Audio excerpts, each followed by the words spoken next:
पाई सुन रे बाबू तोरा से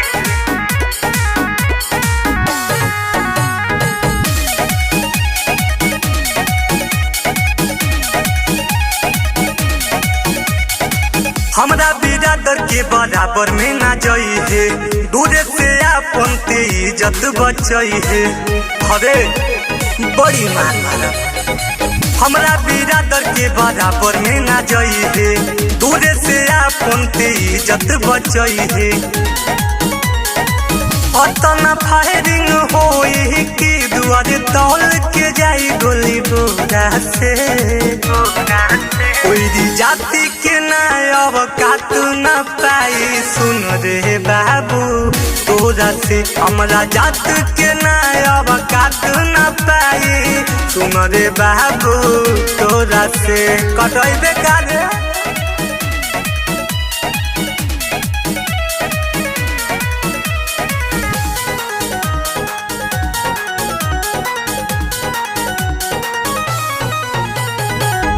जहाँ जहाँ जइबे पइबे हमारे रंगदारी हलका मिली है ना तो पड़ जाई भारी जहाँ जहाँ जइबे पइबे हमरे रंगदारी हलका मिली है ना तो पड़ जाई भारी देखते पर नाम करेला माफिया गुंडा मोरा के कोई जाति के ना अब काटू न पाई सुन रे बाबू तोरा से हमरा जात के ना अब काटू न पाई सुन रे बाबू तोरा से कोई जाति के ना अब काटू न पाई सुन रे बाबू तोरा से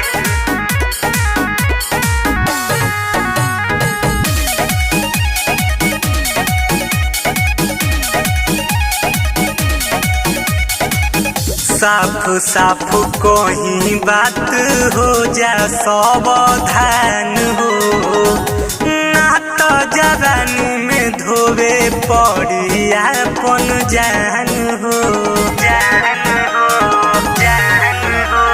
साफ साफ कोई बात हो जा सावधान हो ना तो जवानी में धो देवे जान हो अभनी रज के आधी में बह जाइबे तू झकोरा से कोई जाति के ना अब काटू न पाई सुन रे बाबू तोरा से हमारा जात के ना अब काटू न पाई सुन रे बाबू तोरा से